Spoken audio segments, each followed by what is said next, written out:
Eerie Vanishing of the Flannan Isles Lighthouse Keepers. My name is Bill. Welcome to Night Terrors this week. And we're starting right now. And welcome to Eldergrown and Takahama Plateau. If you value what I do on Night Terrors, one way to support the channel is through Patreon. Become a patron of the show by clicking on the Patreon link in the description below. Thank you for supporting the show. Thank you, Elder, for the report. Good evening, Verpeen. Let's get started.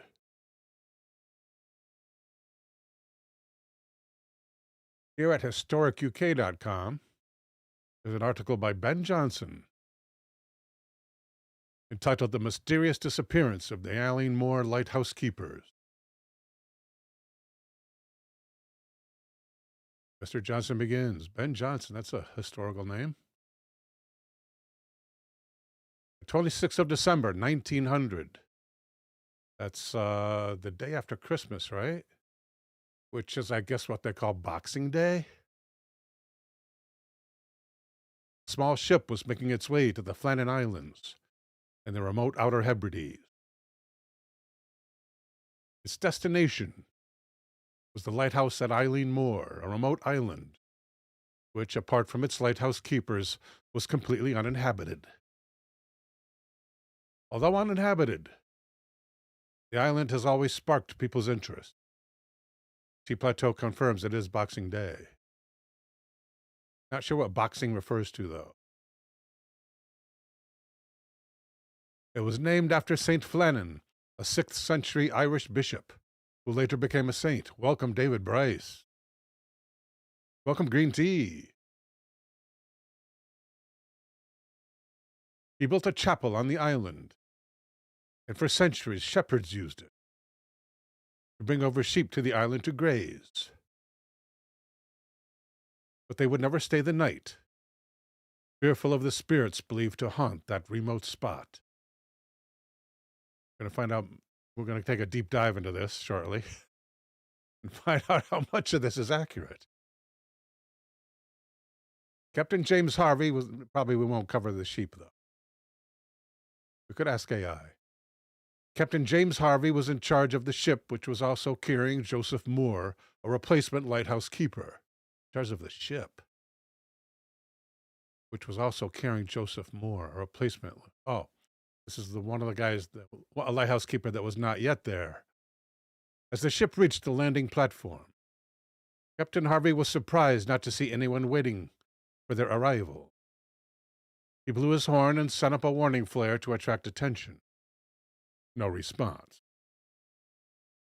Joseph Moore then rowed ashore and ascended up the steep set of stairs that led up to the lighthouse. According to reports from Moore himself, the replacement lighthouse keeper suffered an overwhelming sense of foreboding on his long walk up to the top of the cliff. Once at the lighthouse, Moore noticed something was immediately wrong. The door was unlocked, and in the entrance hall, 2 of the 3 oiled-skin coats were missing. T Plateau informs us they do take sheep to the island, but only during daylight hours. The shepherds never spend the night on Eileen Moore. They claim they are supernatural beings that come out at night. Thank you, T Plateau. Moore continued on to the kitchen area, where he found half-eaten food and an overturned chair, almost as if someone had jumped from their seat in a hurry. To add to this peculiar scene, the kitchen clock had also stopped. Didn't you have to wind them, though, back in those days? Maybe they were late on the winding. Moore continued to search the rest of the lighthouse, but found no sign of the lighthouse keeper. He ran back to the ship to inform Captain Harvey, who subsequently ordered a search of the island for the missing men. It says here, islands. No one was found. Maybe they went to adjoining island, or a parallel island, or adjacent island. I knew it started with ADJ. Harvey quickly sent back a telegram to the mainland, which in turn was forwarded to the Northern Lighthouse Board headquarters in Edinburgh. The telegraph read, and this is quite a long reading here, "A dreadful accident has happened at Flannan's. The 3 keepers, Ducat, Marshall, and the Occasional, have disappeared from the island. On arrival there this afternoon, there is no sign of life to be seen on the island. Fired a rocket, but as no response was made, managed to land moor. Went up to the station, but found no keepers there. The clocks were stopped, and other signs indicated that the accident must have happened about a week ago. Poor fellows there must have been blown over the cliffs or drowned trying to secure a crane or something like that. Night coming on, we could not wait to make something as to their fate. I have left Moore, MacDonald, Boymaster, and 2 seamen on the island. Keep the light burning until you make other arrangements. Will not return until I hear from you. I have repeated this wire to Moorhead in case you are not at home. I will remain at the telegraph office tonight until it closes, if you wish to wire me." A few days later, Robert Muirhead, board superintendent, I would say superintendent, but it has here superintendent, maybe an equivalent role.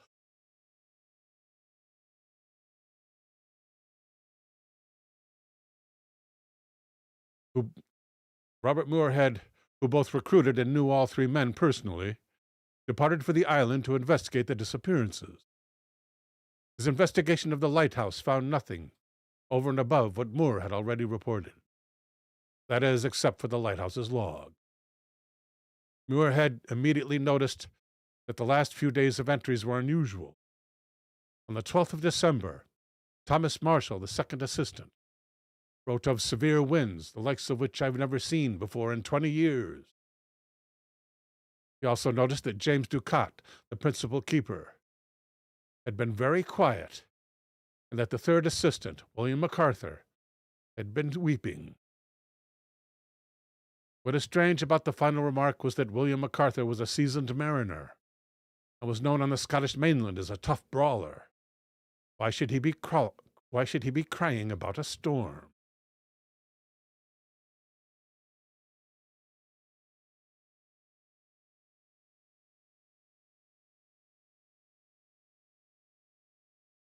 Log entries on the 13th of December stated the storm was still raging, that all 3 men had been praying.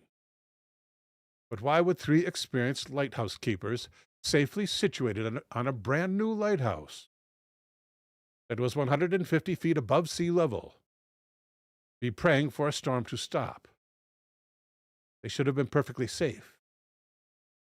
Even more peculiar is that there were no reported storms in the area on the 12th, 13th, and 14th of December. In fact, the weather was calm, and the storms that were to batter the island did not hit until December the 17th. The final log entry was made 2 days prior to the 17th, on the 15th of December. Welcome, Colin Lambedarn. Composer extraordinaire. Welcome, Colin. Welcome, Ryu 1972. And welcome, David Bryce Jr. If I haven't already, welcome, David. I haven't already. Welcome, David. The final log entry simply read, "Storm ended. Sea calm. God is over all." What was meant by God is over all? That the sea was calm? After reading the logs, Muirhead's attention turned to the remaining oil-skinned coat that had been left in the entrance hall. Why, in the bitter cold winter, had one of the lighthouse keepers ventured out without his coat? Furthermore, why had all 3 lighthouse staff left their posts at the same time, when rules and regulations strictly prohibited it? Further clues were found down by the landing platform.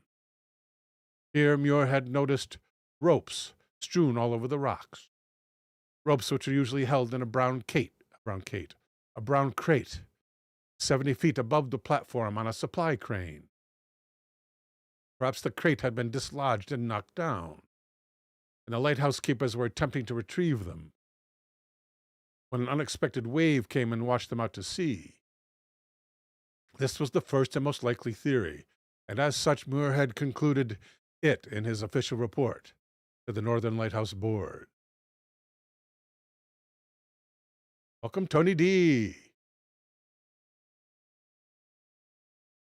Eldergrown says, perhaps the story has a typo. It's probably superintendent or something like that. We'll find out. Deep dive.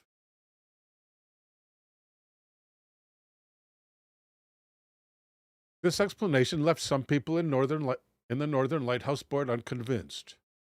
For one, why had none of the bodies washed ashore?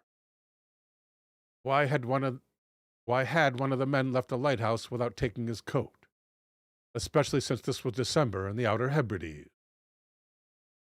Why had 3 experienced lighthouse keepers been taken unaware by a wave? Although these were all good questions, Tony D is from wild Upper West Isles, Great Britain.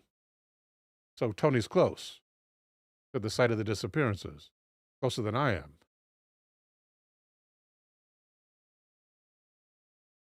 The most pertinent and persistent question was around the weather conditions at the time. The sea should have been calm.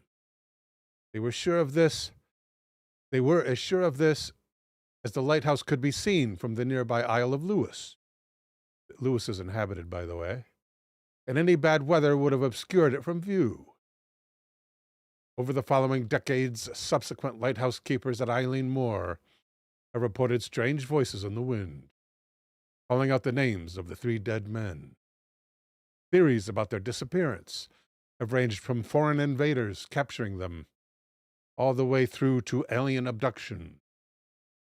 Whatever the reason for their disappearance, something or someone snatched those 3 men from the rock of Eileen Moor on that winter day in a December in 1900.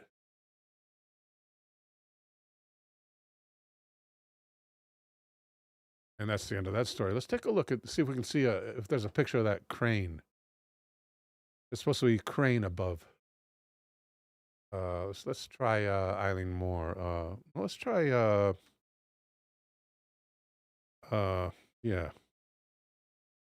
Let's try Flannan Isles. I can spell that better. Flannan Isles Lighthouse.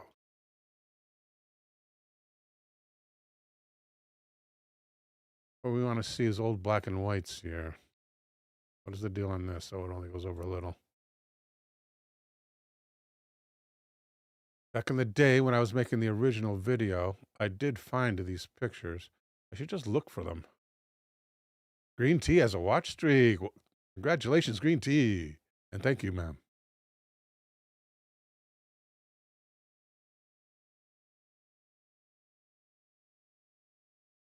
Probably just go straight to that folder. Where would that be? I'm thinking that's going to be what I call ZooTube. No, is that right? No, that would be this, I think. A to Z archive. It's probably under Flannan. And there it is. And it says photo. Okay, what did I find? Not used. Originals. Ready. See what I didn't use. Make these bigger.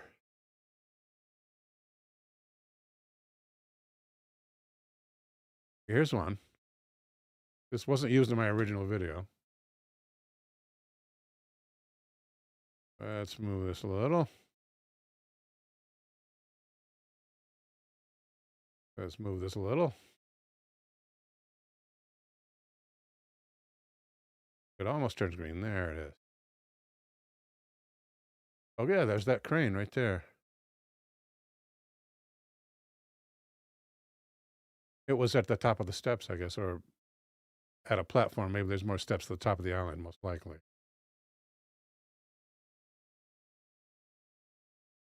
And they kept the ropes in a box up here somewhere. That's how they pulled up their supplies, I guess. Groovy. All right. For some reason, another unused photo, a picture of the Seamen's Hospital from the period.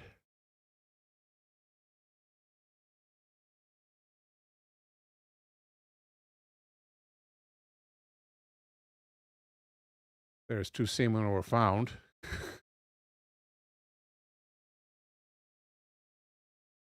An equal opportunity employer. You gotta love that.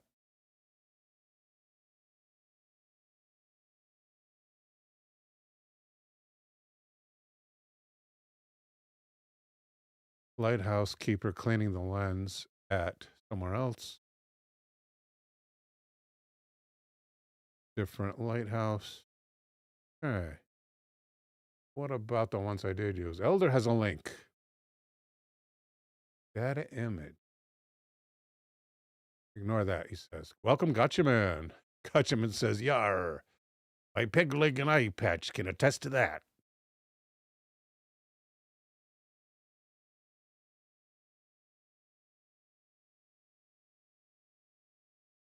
Originals ready. These are the ones I did use. Oh, I guess I did use that one. That's odd. No, this is a different one. Different one of the crane. Why do you think they would use this to raise and lower men? Let's knock that down just a little bit.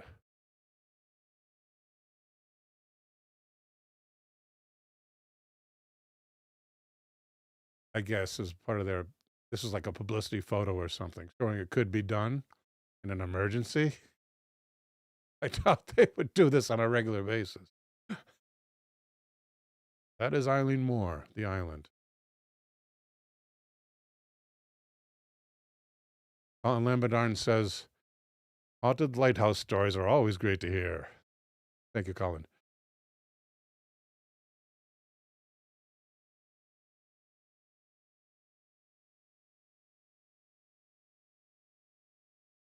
There's an old one that says Sea Monster. What else we got?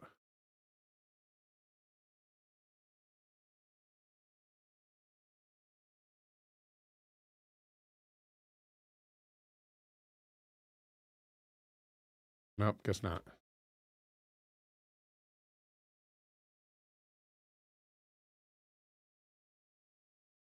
Next, we have a actually published paper written by Mike Dash. It used to be on the web, and I came across it about the time I did the original video, or soon thereafter.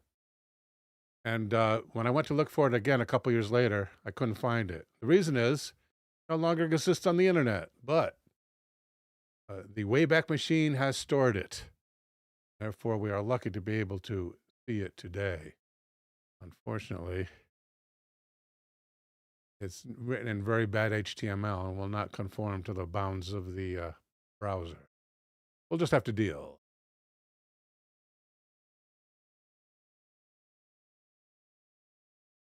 Gotcha Man says that's the second picture after his boat dropped out from under him.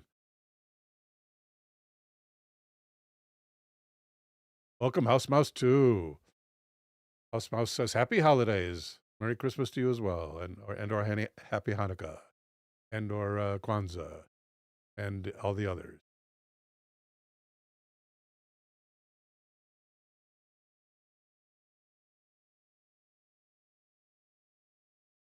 And Mike begins.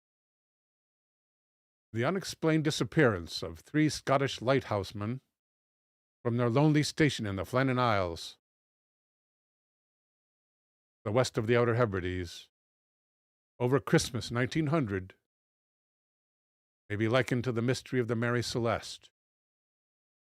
The cases share several motifs: the half-eaten meal, the living quarters left in good order, the utter absence of life.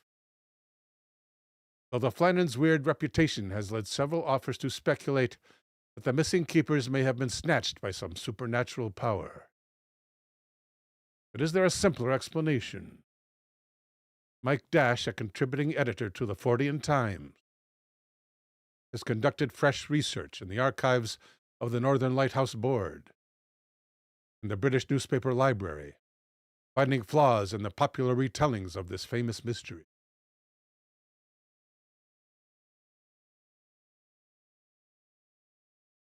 Boy, this is tiny type. Can I enlarge this and still have it in frame here? We'll try one step here. That's not too bad. Will it fit? How about another one?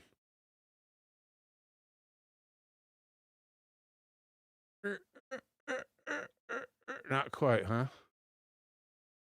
I better go back one. The Empty Lighthouse. Collins says the one about the dead lighthouse keeper who was driven to his demise by ghosts and stuck on a wooden beam, if I remember correctly, his arm blowing from side to side in the wind. Thank you, Mr. Lambedarn. Big Al1 is here. Welcome, Big Al. Elder says, I would think they have satellite internet in lighthouses today.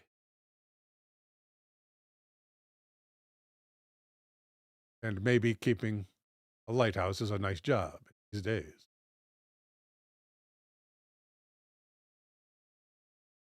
Joseph Moore stood in the bows of the lighthouse tender Hesperus's longboat. The men at the oars inched him towards the 150-foot cliffs of Eileen Moor. It took only a minute or two for the boat to come alongside one of the two small landing places carved from the island's solid rock. As it did so, Moore leaped ashore and scrambled up the steep flight of hand-hewn steps leading to the cliff face. It led up to the cliff face to a grassy bank at the summit. Hand-hewn. The pictures did not look hand-hewn. Do we still have those? No, we don't. I gotta look again. I gotta confirm here, hand-hewn. Those looked like concrete to me.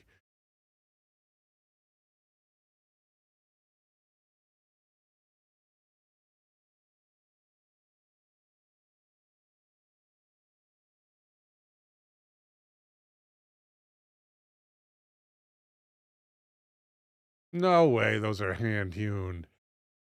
That's concrete, man. No way.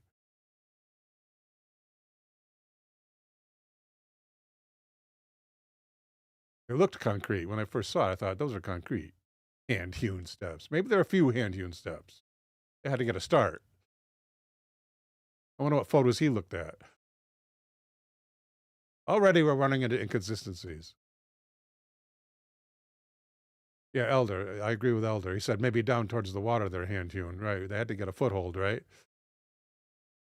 Can you imagine someone in a boat leaning over the side, hand-hewing the steps? Four keepers operated the newly opened light on Eileen Moor. These were on duty at any given time, while the fourth took a fortnight's leave. Fortnight being 2 weeks. So there's 3 on all the time, and the fourth, which they rotate in, is on leave for 2 weeks. On this day, the 26th of December, 1900, it was Moore's turn to relieve one of his colleagues and resume his watch. But the worrying signs that something was badly wrong on the little island.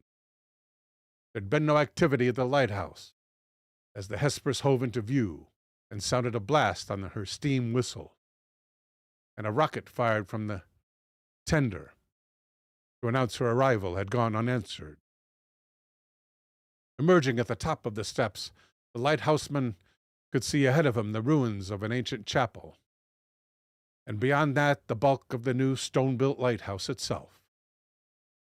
But there were no signs of life, no men advancing down the slope to greet him, even though the recent bad weather meant the relief was overdue. Now increasingly anxious, Moore went over to the living quarters and looked inside. No one there. The lighthouse was equally deserted, its lamp unlit, the lighthouse lamp, that is. There was nowhere else on the island that his colleagues could conceivably be. 3 lighthousemen had disappeared, and judging from the fact that every clock on the island was wound down and stopped, they seemed to have been missing for several days. Convinced that some tragedy must have occurred, Moore retraced his steps to the landing place and requested the help of the Hesperus's second mate, McCormick. I guess who was in the boat there, the dinghy, whatever they rowed to shore in. McCormick, who returned to the lighthouse with Moore and another seaman, to conduct a second search. More thorough this time, but equally fruitless.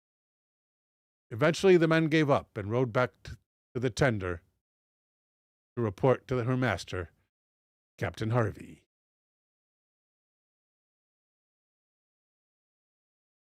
Knowing that his first duty was to ensure the Flannan light was relit, Harvey ordered Moore to return to Eileen Moore to take over the operation of the lamp and, if possible, ascertain the fate of the missing lighthouseman.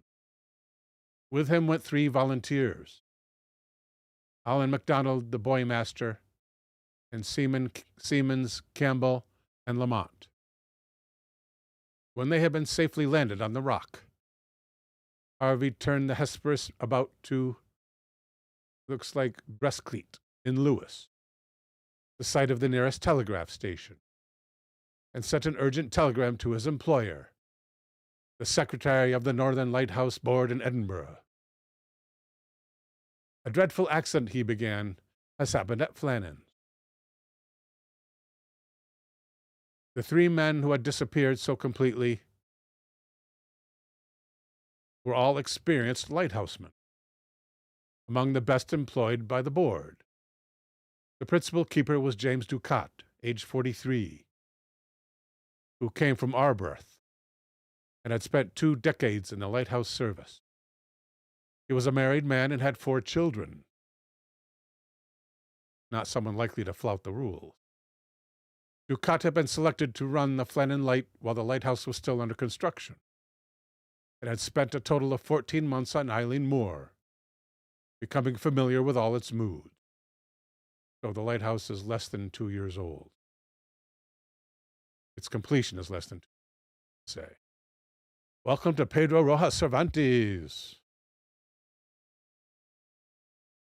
Welcome to Brooke Birch. Welcome, Brooke. Welcome, Pedro. His companions were the second assistant keeper, Thomas Marshall, who was 28 and unmarried, and an occasional keeper named Donald MacArthur, aged 40, a married man from Brestcleat. MacArthur was an old soldier and was standing in for the fortunate William Ross, the first assistant keeper, who was on extended sick leave. The keepers had to be good. The lighthouse on Eileen Moore was among the most exposed of all of the board's stations, as well as the newest. The frequently appalling weather and rough seas around the Flannans had considerably delayed construction, which had taken 4 years, rather than the expected 2, not least because of the difficulty of landing building materials, despite frantic work throughout the summer and autumn of 1899. The 140,000 candle power lamp, which stood 275 feet above sea level and was visible to shipping 24 miles away, was not lit for the first time until the 1st of December. But the men who ran the Northern Lighthouse Board do not seem to have thought the Flannans actually dangerous, and with some reason. Though lighthouse keeping is lonely and tedious and occasionally physically arduous, It is only rarely deadly. The last disaster of comparable magnitude suffered by the board occurred around 1850, when a boat carrying a relief crew to the lighthouse on Little Ross was swamped and lost with all hands at Kirkcudbright. Yet there is some reason to believe that James Ducat, the most senior of the keepers, felt Eileen Moor could be a dangerous place. According to the recollections of his daughter Anna, some 9 decades later, she was 8 years old at the time of her father's disappearance, he had to be prevailed upon to accept the post. A quote from Anna. He said it was too dangerous, that he had a wife and 4 children depending on him. End quote. To a landsman, Ducat's reservation seemed understandable. The Flannan Isles are a bleak place to live and work. A group of barren crags rising from the waters of the North Atlantic, about 17 miles north of Gallenhead, at the westward tip of the Hebridean Islands of Lewis. To the south, the nearest land is an abandoned isle of St. Kilda, it looks like, 40 miles away to the west. I don't have my glasses handy. I usually do, but they're all scattered about the house, my 3 pair. It is the coastline of North America, more than 2,000 miles off, more than 2,000 miles distant. To the west is the coastline of North America, more than 2,000 miles distant. Consequently, the Flannans are exposed to the full fury of frequent North Atlantic gales. And because of this, the environment is a hostile one, and the Isles have seldom, if ever, supported a permanent human population. For the last several centuries at least, they have remained deserted. And even before that, Kirkcudbright. Thank you. Pronunciation on Kirkcudbright. Kirkcudbright. Let me see if I can reassemble that pronunciation. If I can find the word. I guess I should search for Kirk. Will this stay highlighted if I do? Search for Kirk. There's one. Go where it is. Where is it? Where is Kirk? Right up here. Kirkcudbright. Kirkcudbright. Bright is Bree. Kirk is Ker. Cut is Coo. Silent D. Silent D and silent K in Kirk. Silent T in Bree. Kirkcudbright. Yeah, I got it. How many times does that occur? Once.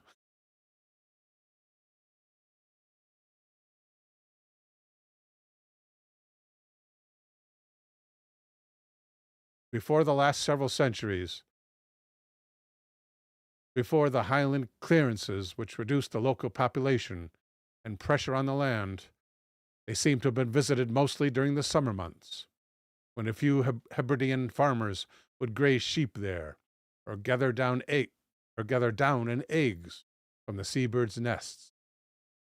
The ruins of a few crofter dwellings still stand on Eileen Tye, but Eileen Moor, which is by some way the largest of the Flannans, was, prior to the construction of the lighthouse, last certainly occupied in the 7th century. That would be the 600s. By St. Flannan, the Irish missionary bishop after whom the islands are named, and for whom the ruined chapel on that island was dedicated. In the intervening years, welcome to Shane Riley. In the intervening years, it seems quite likely that the Flannans also occasionally became the last resting place for seamen shipwrecked on their shores, who died of starvation or exposure, after eating much grass, I assume. Welcome to Kay Lorraine. The remoteness, the isolation, the desolation of the Flannans must have contributed to the considerable awe which the islands aroused in the men of Lewis, who visited them each summer. As late as the end of the 17th century, the 1600s that is, the antiquarian Martin, who wrote a book describing the folklore and traditions of the Hebrides, asked a man who had sailed there on many occasions if he prayed at home as often and as frequently as he did on the Flannan Islands. End quote. Martin's informant plainly confessed that he did not, adding further that these remote islands were places of inherent sanctity, and there was none ever yet landed in them, but found himself more disposed to devotion than anywhere else. Put that in your pipe and smoke it.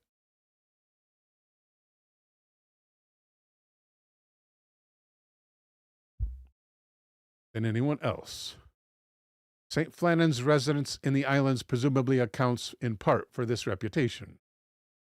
But the crofters of Lewis retained, at least in the 17th century, a belief in several other bizarre superstitions associated with those islands. According to Martin, quote, "There has been many small bones dug out of the ground here, resembling those of humankind, more than any other. This gave ground to a tradition, which the natives have, of very low-statured people living once here, called Losberden, in other words, pygmies." End quote. In consequence, Eilean Mor was sometimes known as the Isle of Pygmies, or the Isle of Little Men. Several secondary authorities claim there was a belief that the Flannans were inhabited by fairies, or nature spirits. This speculation appears to have its origin in Martin's story, although the antiquary does not specifically state that the Hebrideans supposed there was anything supernatural about the Flannan pygmy.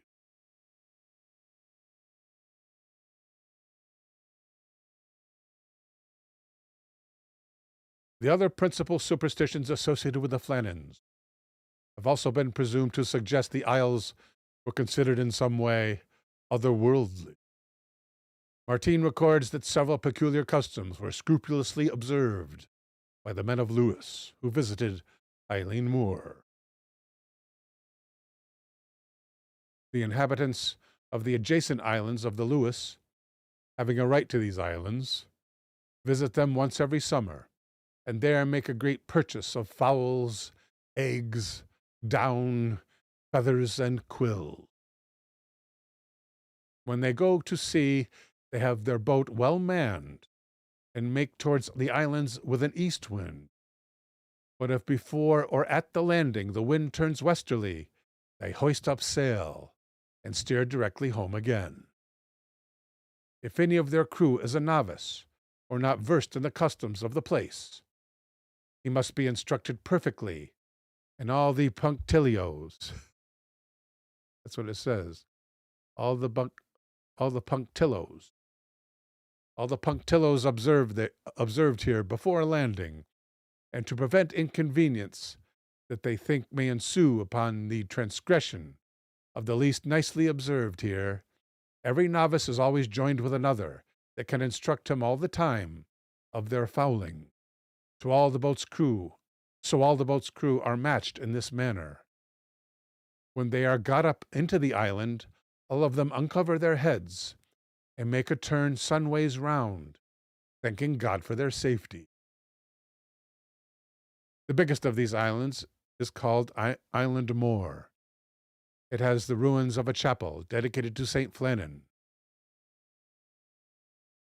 Let's skip the superficial description, shall we?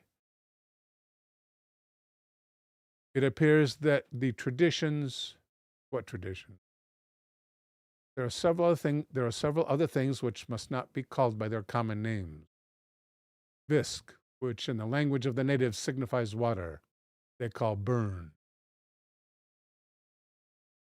There is an ancient custom by which the crew is obliged not to carry home sheep suet let them kill ever so many sheep in the islands. One of the principal customs is not to steal or eat anything unknown to their partner. Else the transgressor, they say, will certainly vomit it up, which they reckon as a just judgment. It appears that the traditions did not survive the 3 centuries that separated the disappearance of the 3 lighthouse men in the 1900 from Martine's fieldwork in the 1690s. Since none of the well-informed local newspapers, which covered the tragedy, make any reference to them, other than by reprinting the antiquary's original passage without editorial comment. And they contain several recognizable motifs, which are quite common in folklore. Nevertheless, there is no reason to doubt that the 7 hunters were at one time regarded as a special place by the men of Lewis, that being their name for the islands grouped with Eileen Moore. Whether they were still so regarded by anyone in 1900, and whether the old traditions have any bearing on the disappearance of Ducat, Marshall, and MacArthur is another matter. If I have the physical location, let's go to what really happened.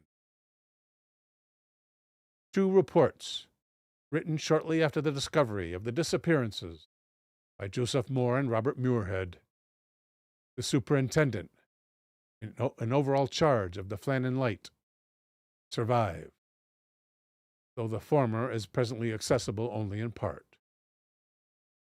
To give us a fair idea of what steps were taken by the men on the spot to solve the mystery of the vanishing lighthouse men, and what may actually have occurred on Eileen Moore.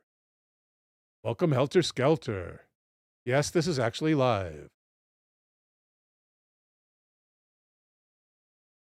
Moore, who dated his memorandum 28 December, 2 days after returning to the island, began by reporting the first signs that something was wrong on Eileen Moore. The lighthouse flag, normally hoisted to welcome the Hesperus, was not flying, and there was no response to several blasts on the steamer's horn. He continued, and this actually is a quote. Captain Harvey deemed it prudent to lower a boat and land a man if it was possible. I was first to land, leaving Mr. McCormick, the buoy master, and the men in the boat till I could return.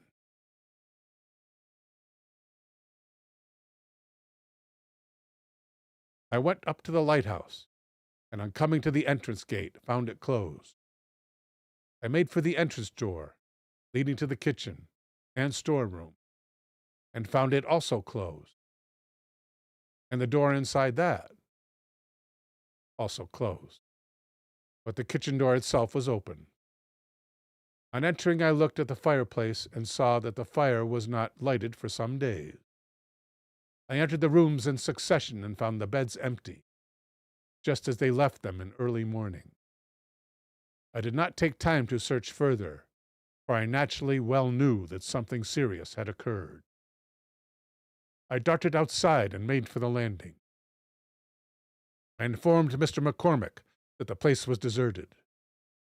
He, with some men, came up so as to make sure, but unfortunately, the first impression was only too true. Mr. McCormick and myself proceeded to the light room, where they keep the lighthouse light, where everything was in proper order. The lamp was clean, the foundation full, the blinds on the windows, etc. The foundation full. Wonder what foundation. I must ask AI. And we're right here, second red mark.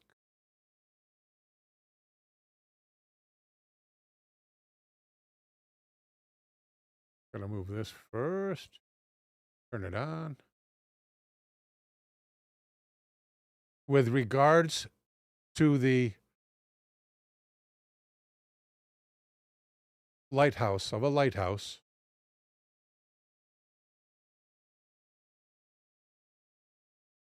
room, A. What is meant by a full foundation? A full.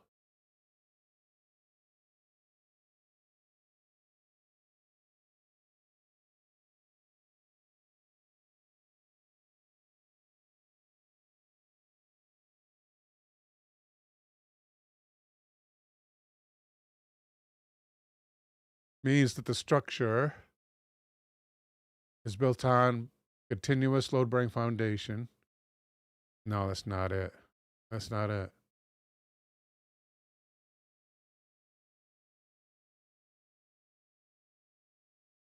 This is an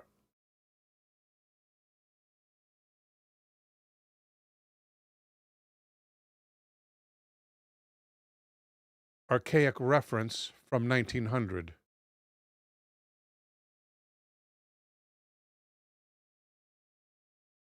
Are there any alternate meanings particular to the room where the lighthouse light is kept?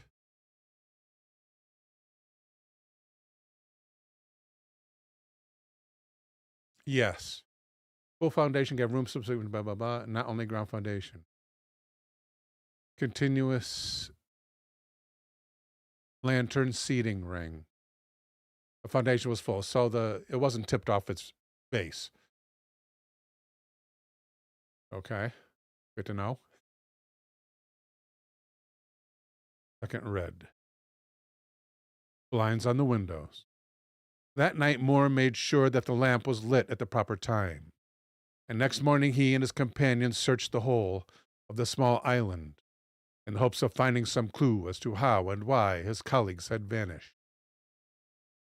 At the East Landing, the only one of two landings, they found but the one where I guess their typical landing where they picked up and dropped off the seamen, the lighthouse keepers rather. They found everything in order, and the mooring ropes properly secured in their shelter. But on descending the cliff path to the much more exposed West Landing, which looked out to the North Atlantic, they found signs of storm damage. The iron railings of the tramway, the iron railings of the trolley tramway, he wrote, quote, had started from their foundations and broken in several places. We're talking iron here. And the box containing the mooring ropes had vanished, despite having been firmly wedged into a crevice and then anchored. Evidently, the West Landing had been exposed to heavy weather at some time between the previous relief on the 7th of December and Moore's return on the 26th. Robert Muirhead, who made his way to Eileen before the end of December to conduct his own investigation, confirmed these initial findings and noted further evidence of very heavy weather which had blown in from the Atlantic. In an undated report, apparently written a few weeks after the event, he noted, and this is a quote, on the Thursday and Friday, the men made a thorough search over and round the island, and I went over the ground with them on Saturday. Everything at the East Landing place was in order, and the lighthouse buildings and everything at the station was in order. Owing to the amount of sea, I could not get down to the West Landing place, but I got down to the crane platform about 70 feet above sea level. The crane was found to be unharmed, the jib lowered and secured to the rock. I guess that's their normal securing procedure. I would guess it is. And the canvas covering the wire rope on the barrel securely lashed around it. And there was no evidence the men had been doing anything at the crane. The mooring ropes, landing ropes, derrick landing ropes and crane handles, and also a wooden box in which they were kept, and which was secured in a crevice in the rocks 70 feet up the tramway, were displaced and twisted. A large block of stone weighing upwards of 20 CWT, I guess that's heavy, had been dislodged from its position higher up and carried down and left on the concrete path. There we go, it was concrete, leading from the terminus of the railway to the top of the steps. A life buoy fastened to the railing along this path to be used in case of emergency had disappeared. And I thought at first it had been removed for the purpose of being used, but on examining the ropes by which it was fastened, I found that they had not been touched. And as pieces of canvas were adhering to the ropes, it was evident that the force of the sea pouring through the railings had, even at this great height, 110 feet above sea level, torn the life buoy off the ropes. From this and his investigation, welcome Tina Tomaszewski. Tina's an original gangster of the Night Terrors show. Welcome, Tina. From this and from the investigations at the light itself, Muirhead was able to form a working hypothesis concerning both the date and time that the three men had vanished, and their probable fate. The timing of the disappearances. Despite initial uncertainty. Thank you, Tina.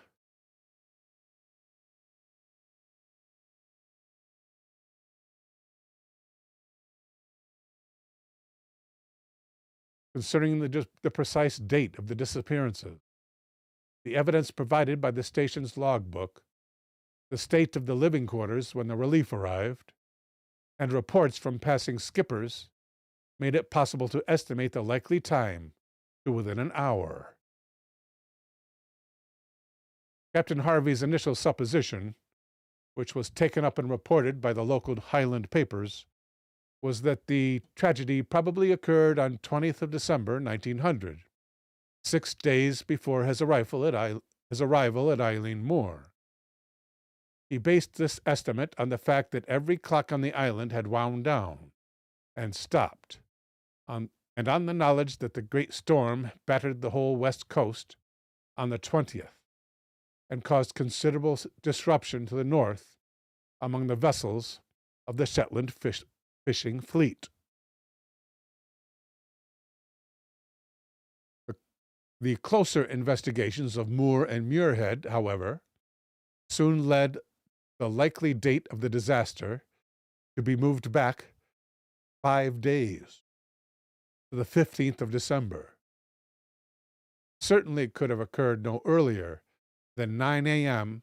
on the afternoon of that day, as an entry was made in the log at that time, nor, given the punctiliousness of the keepers, does it seem likely they would have fallen far behind in keeping this record. A date later than 16 December, therefore, seems unlikely. In fact, it would appear that the actual time of the disappearance must have been the early afternoon of Saturday, 15 December. Muirhead observed that the morning's work, including the trimming of the lamp and the filling of the oil fountains, that had been completed, and the men had eaten their dinner, which was their midday meal, and had done washing up. In other words, the dishes had been washed from dinner. And since the standing orders issued to the men on the island forbade all three to be out together after dark, leaving the light burning but untended, it must have been before nightfall, which at that latitude and that time of year occurs before 4 p.m. The argument that the disappearance did indeed occur before dark on the 15th of December is strengthened by Muirhead's observation that Captain Holman of the steamer Arctur had passed Eileen Moor at midnight that evening and noticed the light was not lit, something the missing men would surely have never allowed.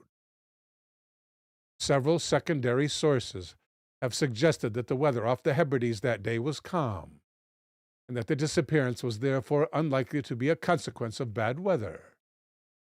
Certainly it is true that the greatest of that winter's storms did not strike the Flannans until the 20th, almost a week later.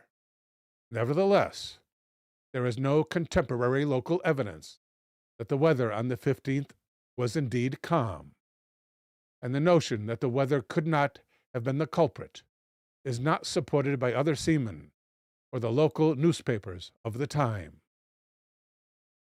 While it is certainly true that much of the extensive damage discovered to the railings at the landing site could have been inflicted by the great storm of the 20th.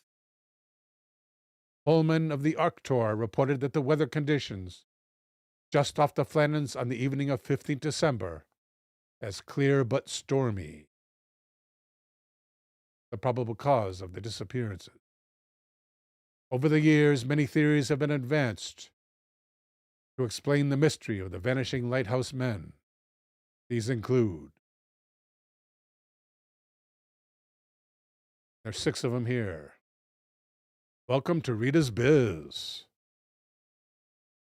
Rita's Biz says, or a pirate ghost ship. Indeed. Thank you, Rita. Number 1, the men were washed away by giant waves. This is the generally accepted explanation. Number 2, the men were blown off the island by high wind. This was Superintendent Moorhead's initial supposition. Number 3, one of the 3 keepers went mad and ran over the edge of a cliff pursued by his comrades, or unalived the other 2 and threw their bodies and then himself into the sea. Number 4, the men were lost while attempting to aid a vessel in distress. Number 5, the men were removed from the island by a passing ship for some reason. And number 6, among other extremely tenuous suggestions, are the theories that Ducat, Marshall, and MacArthur, and there are 4 subcategories here. Number 1, were plucked from the island by giant birds.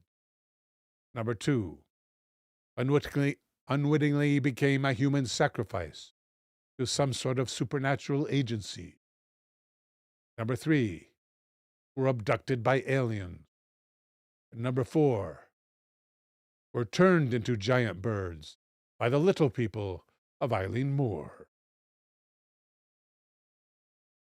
To deal with these explanations in increasing order of likelihood, it is first necessary to note there is no evidence whatsoever to support any of the exotic solutions listed in number 6, which are generally the product of the false assumptions that the conditions of the time of the disappearance,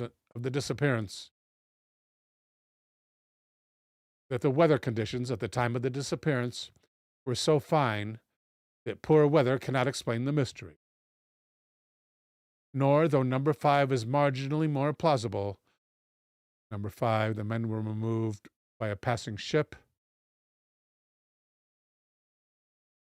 nor does there seem to be any reason why the keepers should have been abducted in this way. There is certainly no evidence that any of the vessels in the vicinity called at Eileen Moore on the 15th of December, and given the generally poor weather conditions around that time, it would probably have been rather difficult to effect a landing in any case. Thank you, Kayla Reen. Happy holidays to you, too. Thank you, Eldergrown. Much appreciated, sir. And congratulations. Oh, no, it's a much appreciated. Thank you, Elder.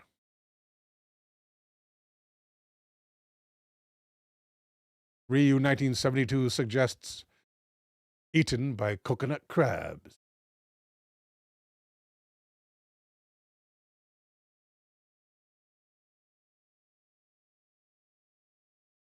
The idea that one of the 3 keepers went insane and then unalived or caused the deaths of the other 2 is superficially more attractive and certainly not altogether impossible. Nevertheless, welcome to Ed Parnell Reads. Happy holidays, Ed. Nevertheless, no evidence of any violence was discovered, and neither Moore nor Muirhead, both of whom knew the station intimately, reported the absence of anything that could conceivably have been used as a murder weapon. It is certainly more likely that the disappearances were the result of the men venturing out in poor weather. There is plentiful evidence that Eileen Moore was battered by strong winds and high seas. Tina Tomaszewski says, asks, Bill, have you ever seen a coconut crab? They are terrifying. They look like a giant spider. I gotta see a coconut crab now. Can I copy that? Yes, I can. Let's see what a coconut crab looks like. Not that one. This one.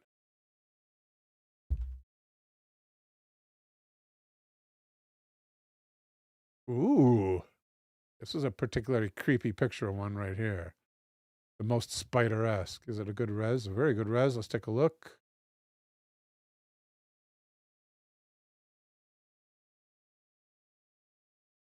Wait, I did the wrong thing. That's better. Whoa!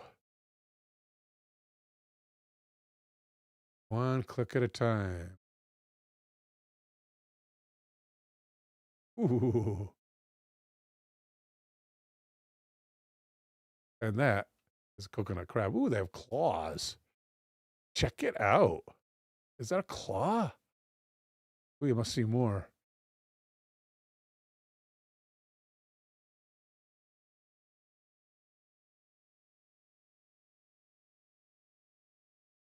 Ooh. Showing scale. This is a garbage can. Holy cow, they're huge. Midland resolution.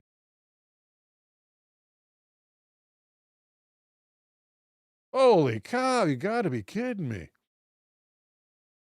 Do they actually have claws? Yeah, they got claws too.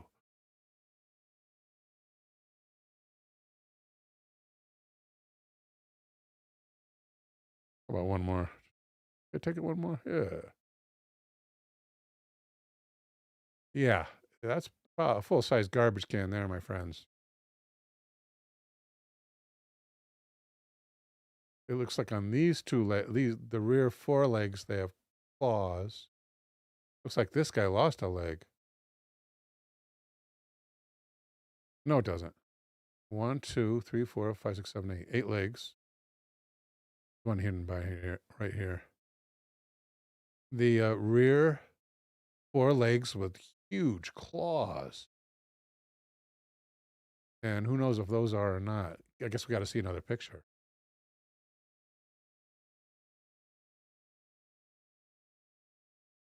Yeah, front legs got claws too. Welcome to Makni. Makni hears they're good eating.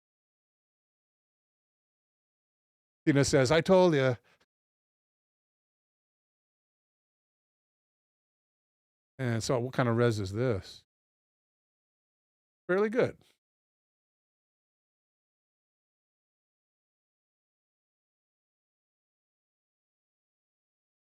Yeah, they got claws on the front legs too. Well,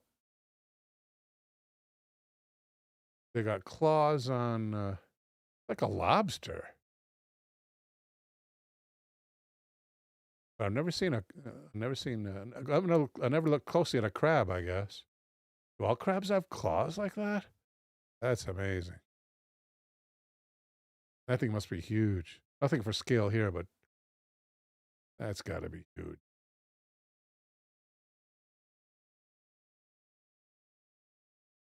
Ed Parnell says, 4 o'clock in the morning, and I'm looking at pictures of crabs. Who knew my life would turn out like this? My humble apologies, Ed.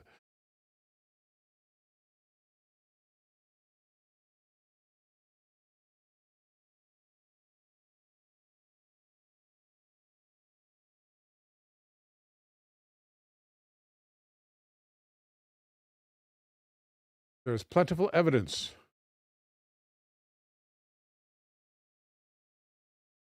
Kayla Rain says it looks like something would be in a Walking Dead video game. Right?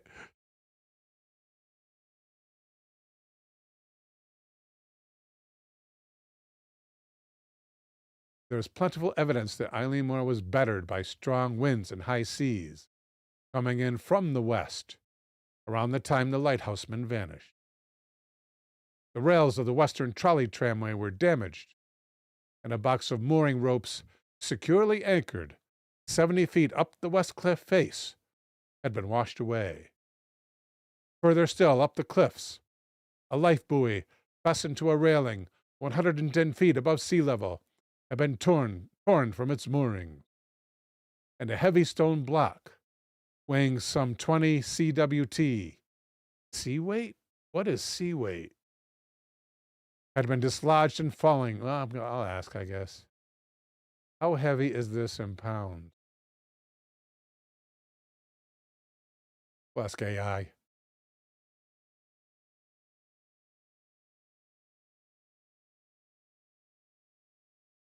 How heavy is it in pounds?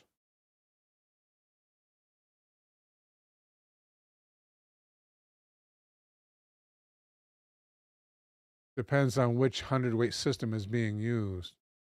British Imperial, most likely for 1900 era technical reference.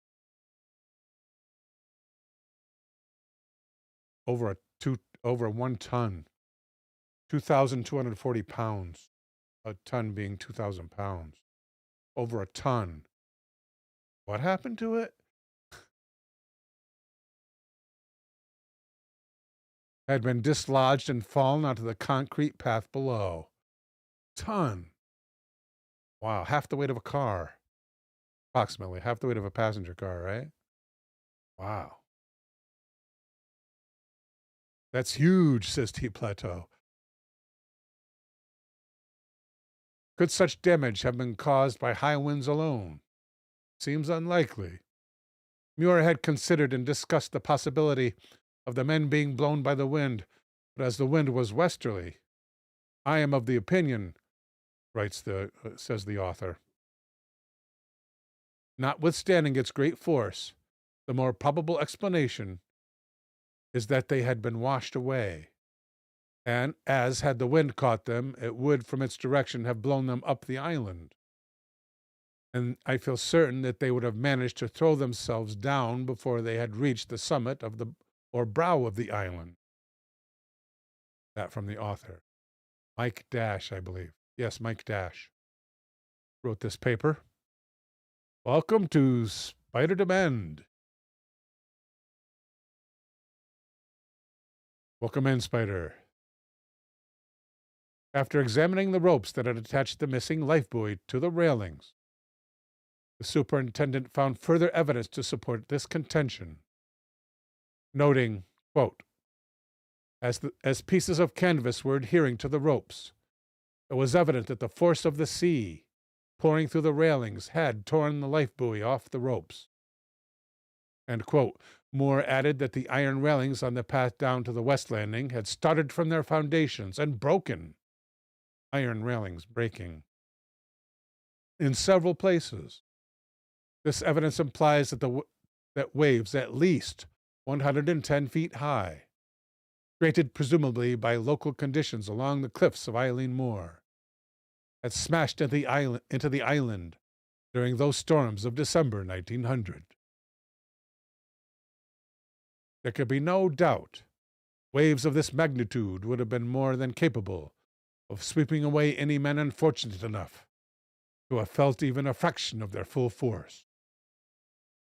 And since contemporary investigation produced some evidence of their existence, it would appear that the puzzle of the vanishing lighthousemen has a fairly plausible solution. Why, then, one is entitled to ask, has it become such an enduring mystery of the sea? In part, the answer to this question is that most authors who have written up the disappearances have not consulted contemporary sources, or had access to the official reports of Muirhead and Moore. Nevertheless, Waves of 110 feet or more do exist in the open sea, and are very seldom created, even in the most extreme of local conditions. So it has always seemed permissible to doubt that such monstrous walls of water actually exist off the coast of Scotland. And if they do, it has always been difficult to imagine what could have driven the missing keepers out in such appalling weather conditions. Experienced lighthouse men, who know their primary duty is to keep the lamps burning, rarely go out at all in heavy weather. Certainly not altogether. And then there are the various anomalies associated with the story. Details so strange they seem to defy a reductionist solution to the mystery. A reductionist solution.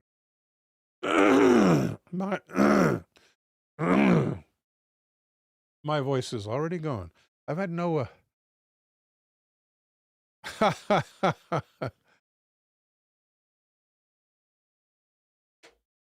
My voice is gone because I haven't done any voice practice for 7 days. And that's not a good idea. Normally I do voice practice. I do five days of voice practice before the show. Not this time. Now I pay the piper. Now I pay the piper.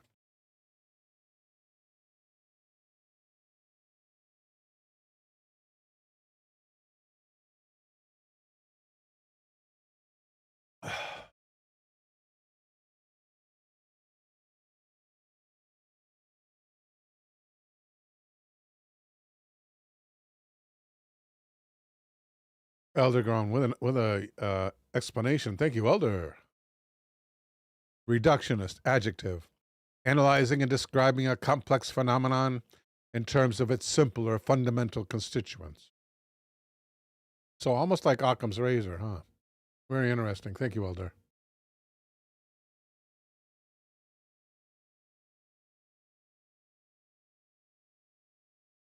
There can be no doubt waves of this magnitude would have been more than capable of sweeping away any men unfortunate enough to have felt even a fraction of their full force, which I read already. Why is this such an enduring mystery? In part, the answer to this question is that most authors who have written up the disappearance have not consulted contemporary sources. Read that as well. Nevertheless, waves of 110 feet or more do exist in the open sea. And off the coast of Scotland. And if they do, it has always been difficult to imagine what could have driven the missing keepers out in such appalling weather conditions. Experienced lighthouse men, who know their primary duty is to keep their lamps burning, rarely go outside in heavy weather. Anomalies associated with the vanishing lighthouse men. I should have looked for reductionist. Here we're in new territory.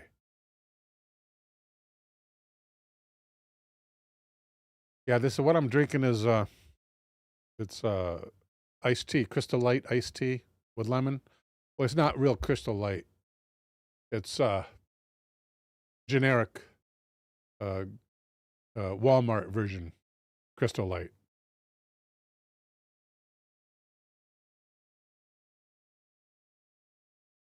You can't drink too much of it, though. It will rot your teeth. Even though it's diet, it has stuff in it that attacks teeth.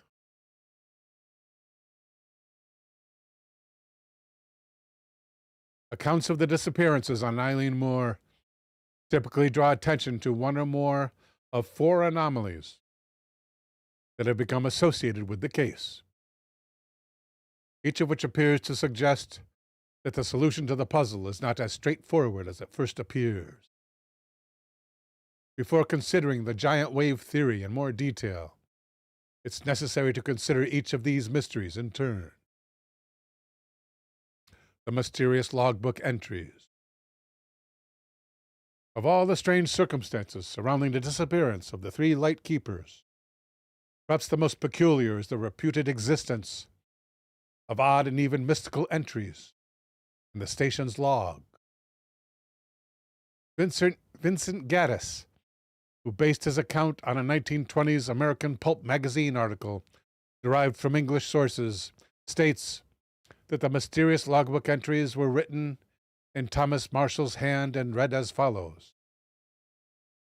Day 12. Gale north by northwest.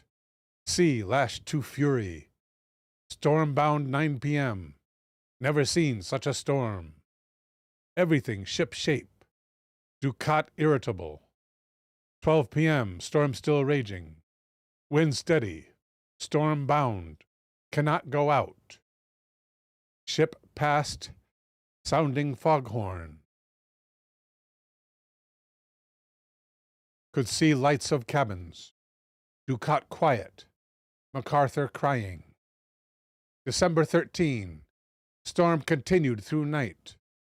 Wind shifted west by north. Ducat quiet. MacArthur praying. 12 noon.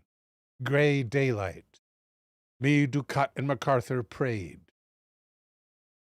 December 15, 1 p.m. Storm ended. Sea calm. God is over all.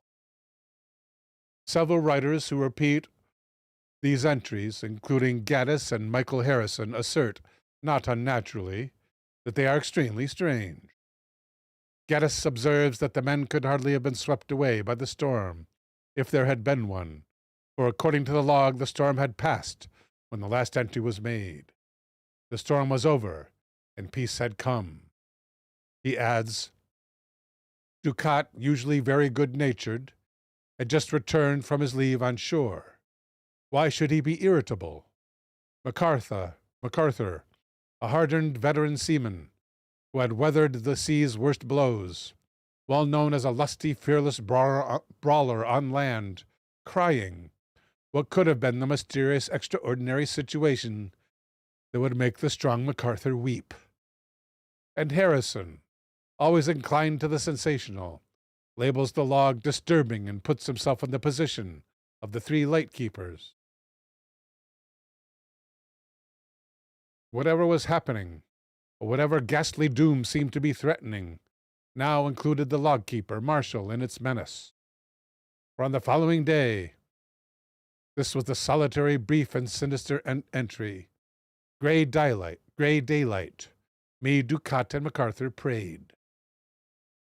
It was all but the last entry. And with that last mysterious entry, God is over all, made on 15 December, the log closed, and the three terrified praying men vanished, forever from this world. End quote. It is probably best to state first that it remains possible to read the entries as unusual, but explicable descriptions of nothing more sinister than the effects of depression on three isolated men. However, the supposed logbook entries are mysterious in several ways, beside their potentially supernatural overtone. There is at least one error. The log for 12 December, in which the entry for 12 p.m. follows the one for 9 p.m., which would be incredible in a typically precise nautical log, and suggests either a clumsy hoax or at best careless copying, which might put the accuracy of the rest of the information in doubt. It is also odd that the log is said to have been kept exclusively by Thomas Marshall, who as second assistant keeper was both the youngest and, since MacArthur was doing duty for William Ross, the first assistant, technically the most junior of the three men on Eileen Moor. The standard nautical practice is for each officer of the watch to make his own entries in the log. Moreover, the whole tone of the supposed document is quite peculiar. It is, for example, difficult to believe that Marshall would have made insubordinate notes about his superior, Ducat, in an official log.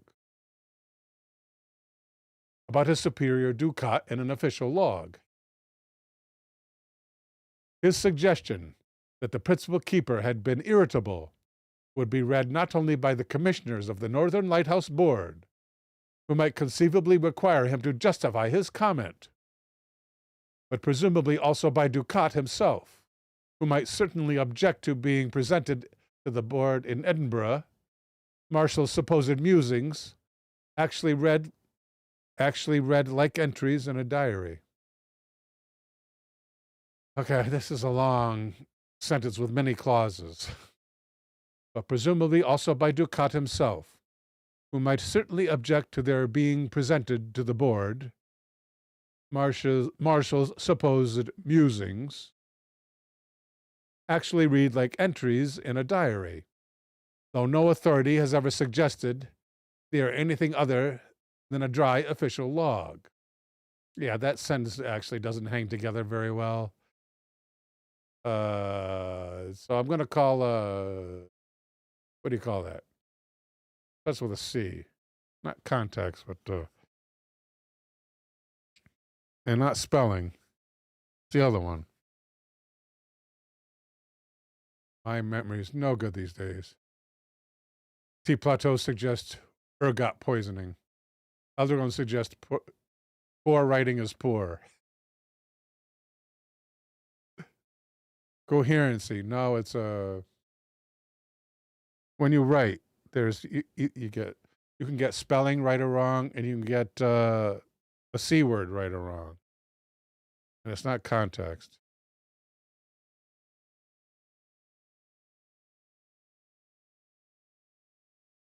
Moreover, the whole blah, blah, blah, blah, blah. Indeed, the whole point of logbooks is that they are places for noting simple facts, dates, times, weather conditions, heights of waves, and so on. They are certainly not intended to record the time prayers were said, or mere impressions such as sea lashed to fury, much less something as unimportant, indeed irrelevant, as the passing moods of the men. It would hardly be peculiar during a routine and tedious turn of duty for a lighthouseman to be quiet. So why would Marshall think to note that fact? Sensationalist writers have hinted that the notes were made because the men were increasingly aware of looming supernatural disaster. I believe they point rather to the entries being a fabrication. Ducat's and MacArthur's moods of 12 and 13 December are significant only because of what happened to them on the 15th. To me, that implies all three entries were written after December 15th, 1900.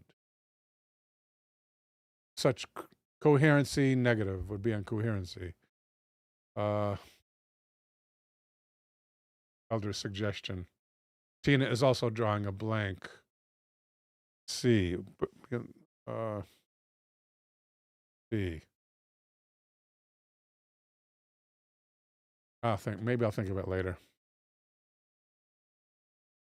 Such criticisms are admittedly mere conjecture, continues Mike Dash, author of the paper. But firm evidence of fraud does exist. Once one returns to original sources, not readily accessible to a lazy hoaxer. Both the records of the Northern Lighthouse Board and contemporary press reports make it clear that Flannan Station's logbook was kept only up to the 13th of December, with subsequent entries being noted in chalk on a slate for later transfer to the book. The notion of a log extending as late as the 15th of December is a fallacy. Even if we are charitable and count the entries on the slate as part of the log proper, it is explicitly stated that the lighthouseman's last notes, a simple record of the weather conditions, were written at 9 a.m. on the morning of 15 December. The contemporary record is clear that no entry was made as late as 1 p.m. This must imply that the supposed log whose entries are quoted so frequently in the Fortean secondary literature is a hoax. The half-eaten meal and the overturned chair. Several secondary sources report that the three lightkeepers' final meal was found half-eaten in the living quarters when Moore and his companions searched the building on the 26th of December. For example, the generally sober Oban Times of 5 January 1901 reported on no known authority, quote, the blinds were drawn, the keepers' beds were unmade just as they had risen from them, and their half-finished breakfast was on the table.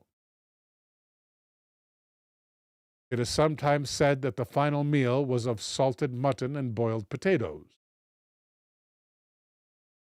This unsettling detail not only suggests that the fate which overtook the missing men was sudden and overwhelming, but it also greatly heightens the sense of mystery surrounding the disappearances.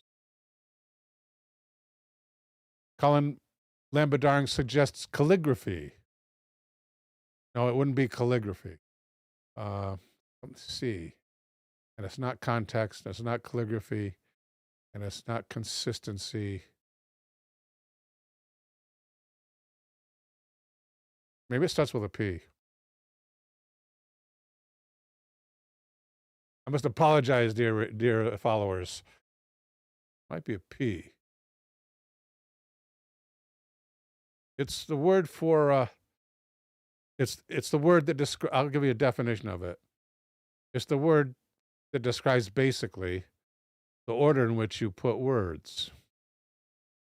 Whether you, the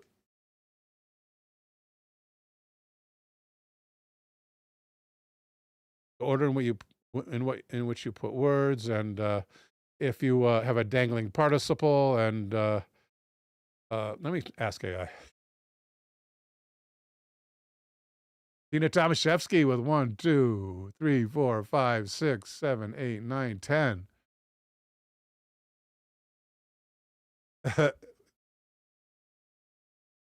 Possibilities. Let me ask AI.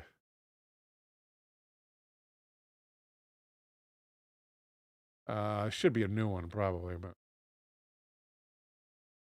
yeah, it's not context calling, but that was the first one I guessed.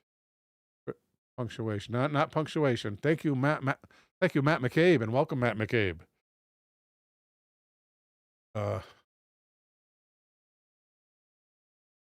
Test.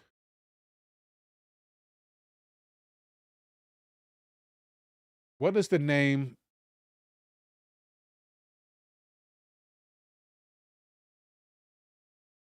of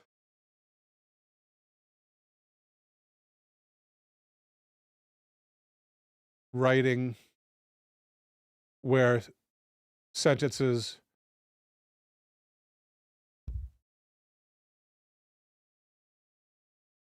syntax? I think it's syntax.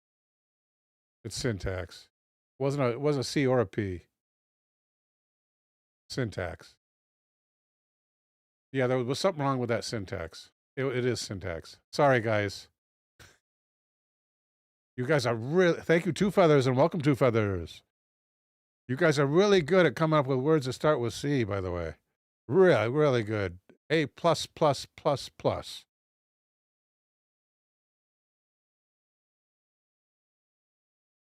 Let me remove this from here. Two Feathers says crap. Also begins with C. Thank you, ma'am.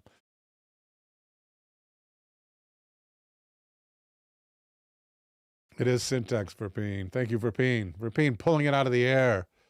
You are the man, sir.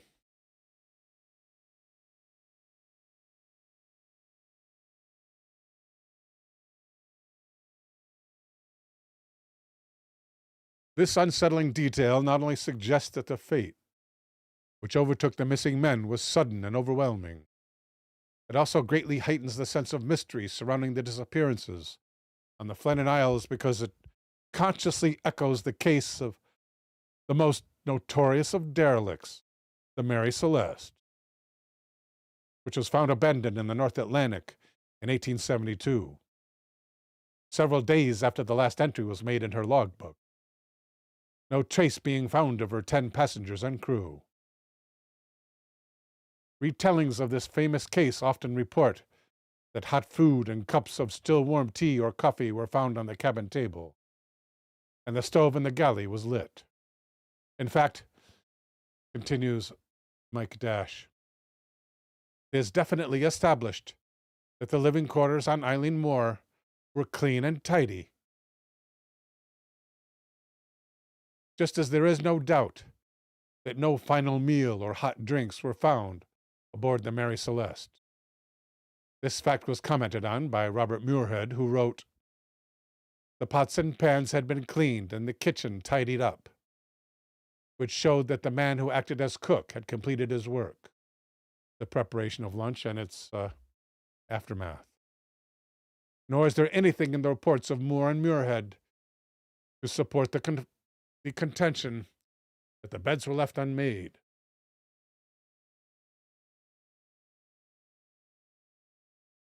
The suggestions that one of the lighthouse chairs was found tipped over, which features heavily in an epic poem about the disaster, written by W. Gibson, is likewise unsubstantiated, and appears to originate in a suggestion by the Oban Times that the chairs around the kitchen table were pushed aside as if the men had hurriedly risen and gone out.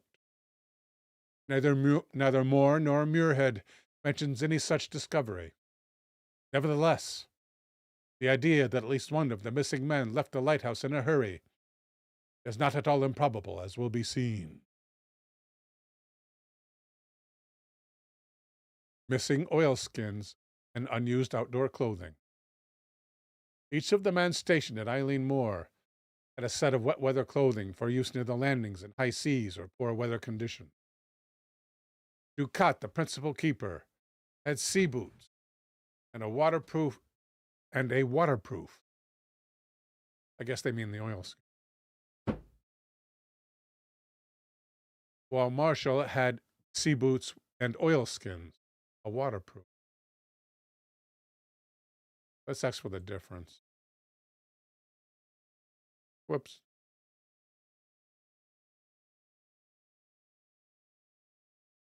Shoot, I can't get the S on oilskins. Good enough.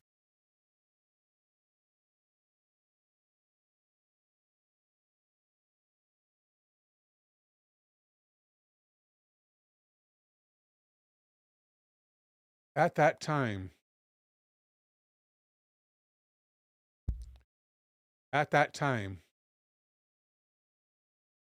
what was the difference between, and we have to take out the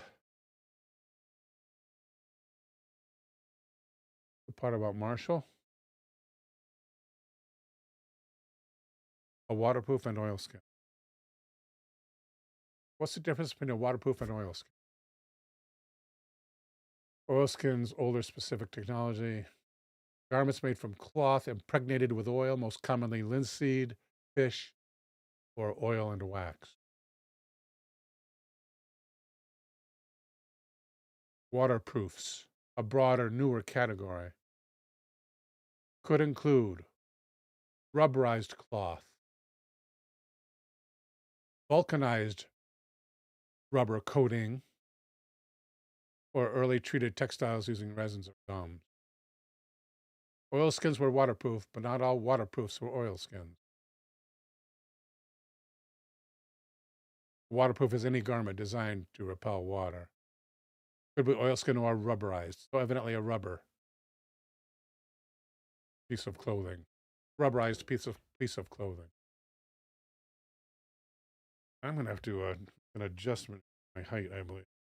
And to do that, I need something that's off screen. Ouch. We're going to show my inaccurate video at this time, so I can go off and do that. Let's call it up here. We've been there a couple of times, and we still have the we still do. Go grab that video. And oh, it's up here. And it's right here. So before the automation of the 1970s, a lighthouse required at least 2 keepers, one to operate the beacon while the other slept. If only 2 were stationed, because they had to work and live in close quarters, there was always the danger that one man would murder the other. Better to assign 3 men. In that case, what possibly could go wrong?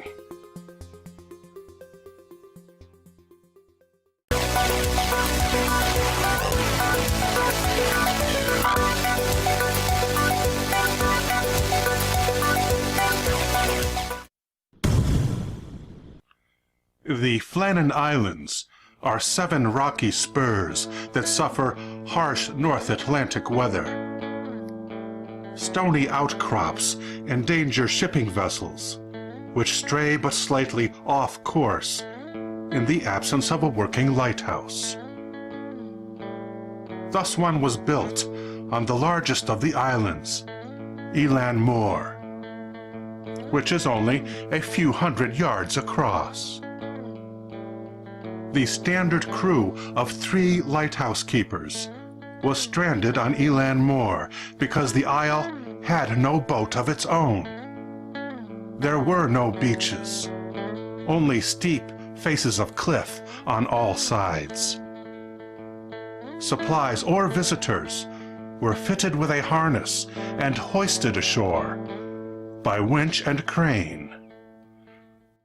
The Northern Lighthouse Board of Scotland, or the NLB, mandated that men on duty be rotated out one at a time. On the day after Christmas, the relief vessel Hesperus arrived, but there was no one on the landing to operate the crane. The Hesperus fired off a rocket to get the attention of the station. No one came in response to the flare. The ship lowered a boat, and the relief man alone was able to make it ashore.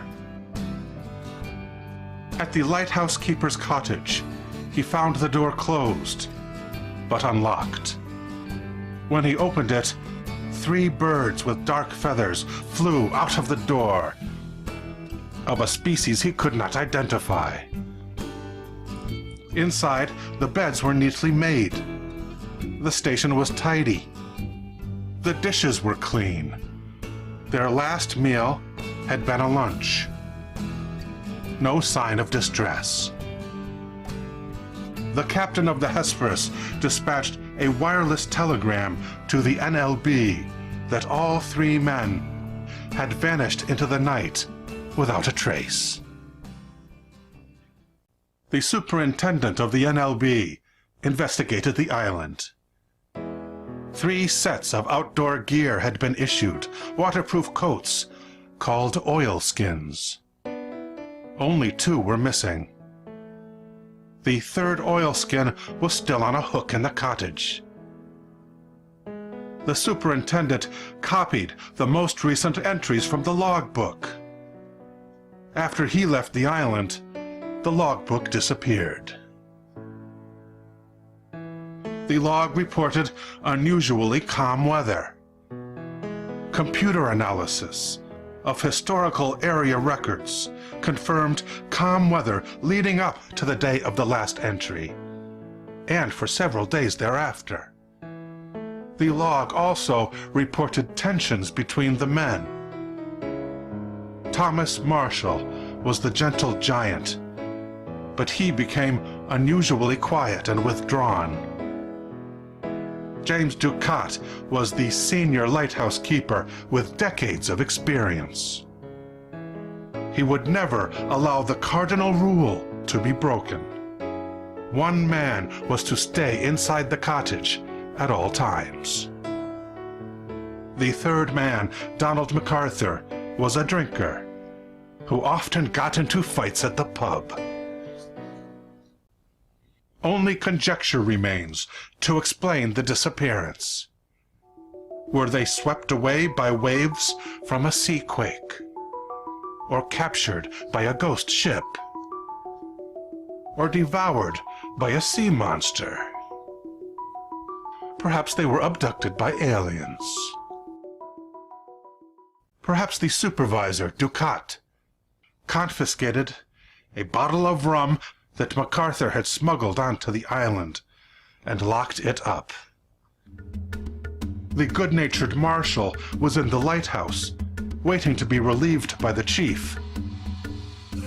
MacArthur tiptoed outside, leaving his coat behind on the hook, to make it look like he was still in bed. He waited for Ducat to appear. He only wanted the key to the locker, but his club came down a little hard, cracking open the skull of the supervisor. When Marshall finally left his post in the lighthouse, intending to wake up his relief, he was subjected to the vilest of crimes, when MacArthur committed a second murder to cover the first.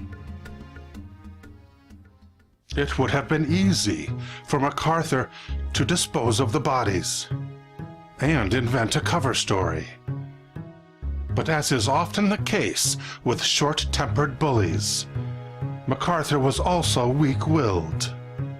And when he woke up the next morning, he was so stricken with remorse that he threw himself into the sea, just because he had sobered up.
Anyone hear me now? What did I say? I said, MG says, this story really activates my imagination. Thank you, MG3. And happy holidays to you too, sir. Yeah, thanks for the reminder, Elder. I appreciate it, sir. And Elder says they issued clubs to lighthouse keepers. Oklahoma Plateau with the jewels. Thank you, T Plateau. Much appreciated, ma'am. All right, let's get back to the story.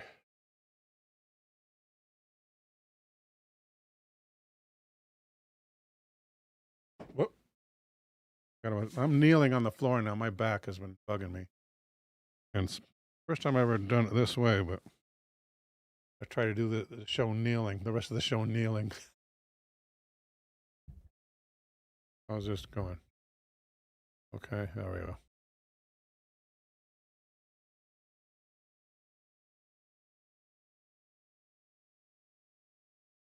The third man on the island, MacArthur, the occasional, was not so well provided. In his report on the disaster, now I'm getting a cramp. I'm on my leg.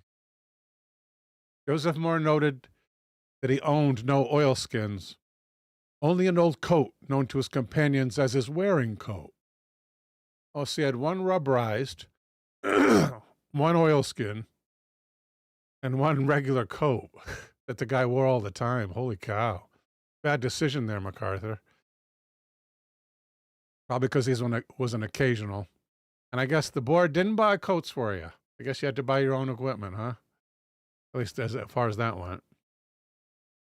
When Moore and his companions searched the lighthouse on 26 December, they discovered Ducat's waterproof and Marshall's oilskins were missing. Tina says, what? No smoking jacket? Elder says, That explains why one guy had a club. Yeah, that was, I don't know if you guys caught it, but that video was, if you caught when I said it, but that one video is the one I had the most complaints about because I claimed to solve the mystery. I said, perhaps he brought a bottle of liquor to the island. Plausible deniability.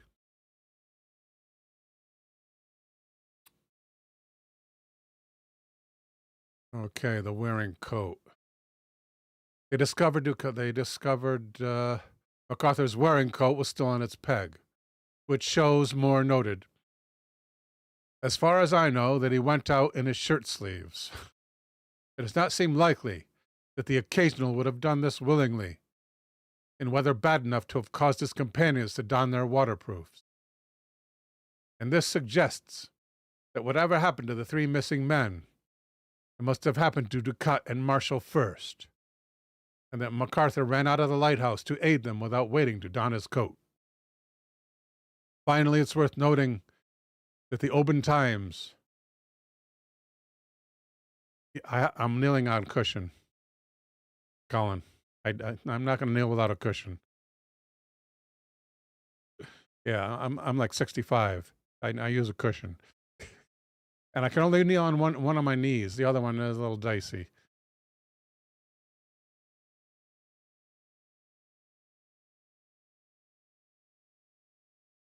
No. This suggests that whatever happened to the three missing men, it must have happened to Ducat and Marshall first, and that MacArthur ran out of the lighthouse to aid them without waiting to don his coat. That's kind of weird, right? So he must have heard someone. He must have heard someone's voice, right? From outside. He must have heard someone's voice from outside. That's the only reason he would have left, right? Someone screaming?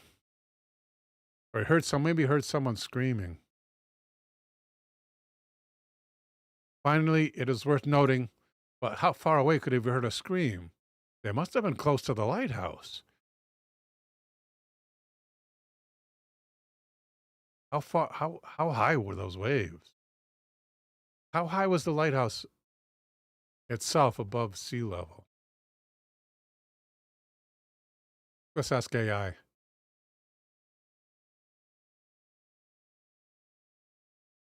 How many feet was the lighthouse itself? Was the base of the lighthouse above sea level?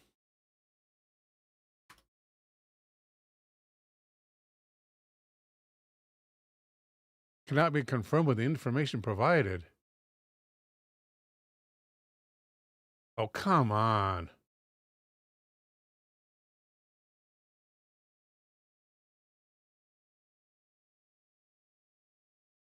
How high is the lighthouse above sea level in general?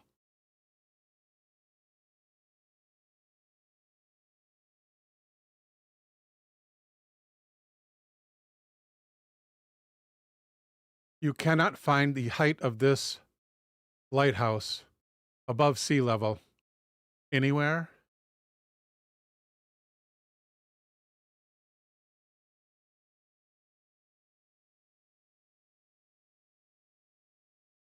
Tina says, and just imagine how loud that scream was to be heard over the ocean waves. Most reliable place to find verified is U.S. Coast Guard light lists. U.S. Coast Guard? Oh, come on. We read ourselves. Oh, come on.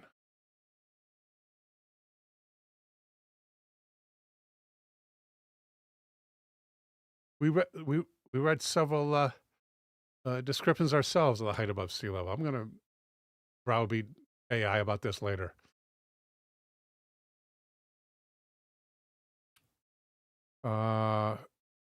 So it would say something feet, right? And we're at number what? We're at number 60. Corroboration is there. Corroboration has 2 R's. Okay, so let's look for feet.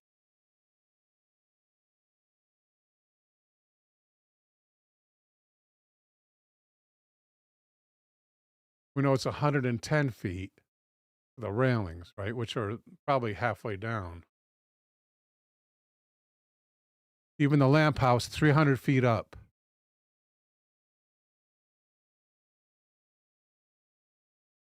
So the lamp house was 300 feet.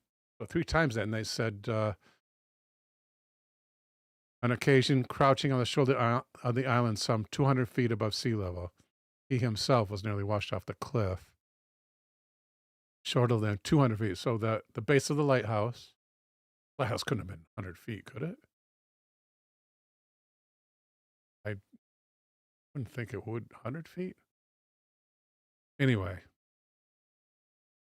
the base of the lighthouse, 200 feet, approximately 200 feet above sea level, maybe a little higher because this is on the shoulder of the island. And he said it wasn't unusual for waves of how much?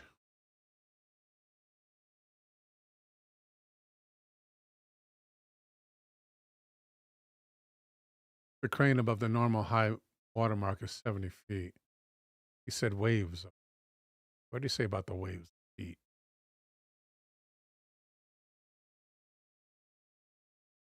I'm not doing very good finding it. But I say corroboration? Corroborate.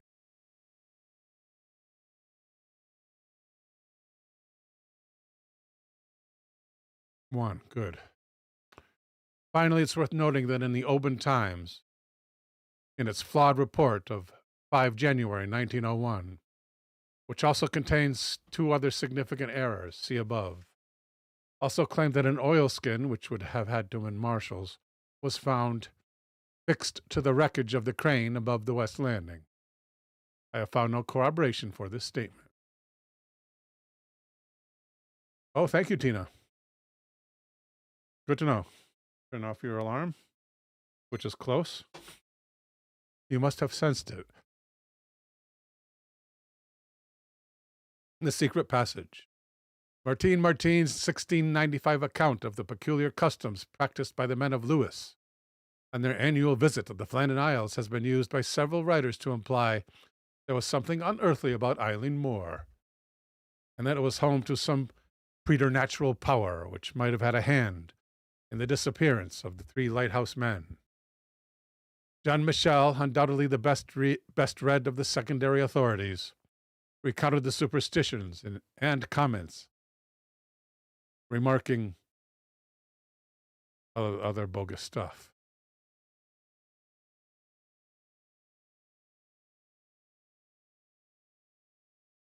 Conclusion, a likely scenario.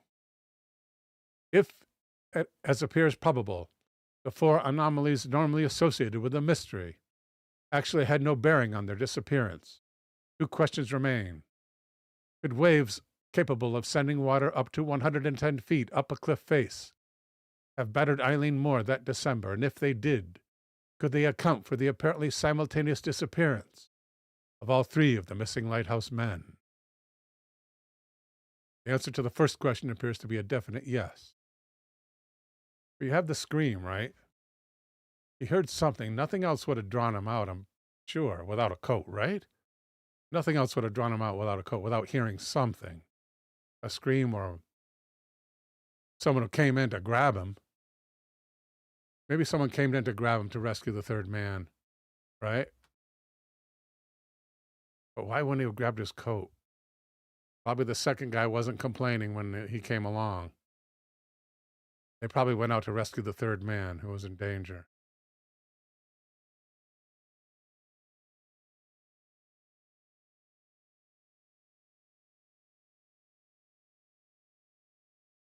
Aldebert, who was well aware of the story of the vanishing lighthouseman, observed that in stormy weather, even the lamp house, 300 feet up, can be splashed with spray, convinced that giant waves could account for the disappearance of his predecessors. He repeatedly took a camera out in appalling weather conditions to record the height of the largest wave striking the island, exposing 30 reels of film in total.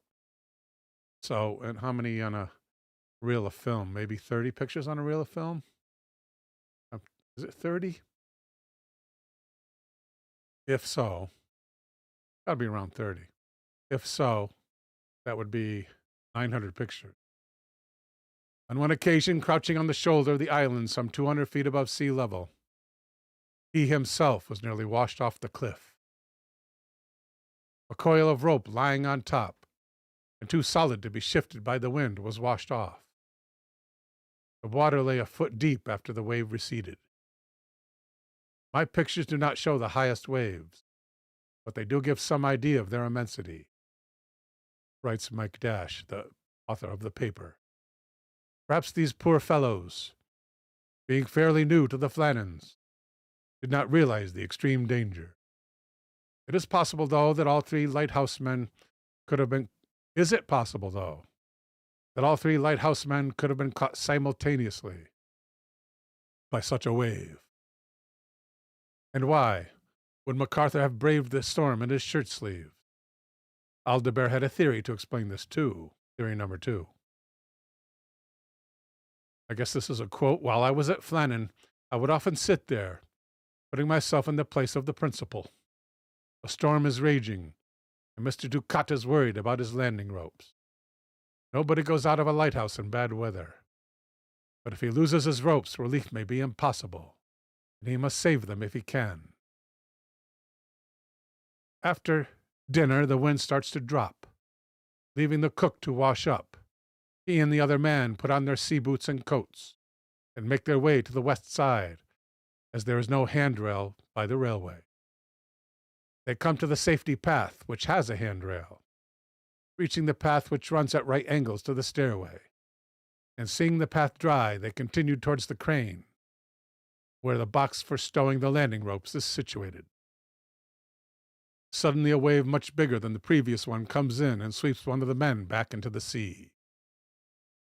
Aldebert hypothesized that the survivor, there is no means of saying who it was, then ran back up the 45-degree track leading to the lighthouse to summon the help of MacArthur. The cook, who has just sat down after clearing the dinner, knocks his chair from under him and rushes out without his coat. Grabbing a heaving line, the two men make their way back to the west side, hoping to throw the line to their unfortunate comrade. Then comes another huge wave, sweeping both men, the sea. Okay, you guys, thanks for coming out on this, let's see, eve of the eve of the wait, can I even count? Eve of the eve of the eve of the eve of the eve before Christmas for this Christmas story. And Peter's not on this week, so no reason to go over there to see him live. But don't forget to go there next week, when I'm sure he will return. And until next week ourselves, may God bless and protect us all.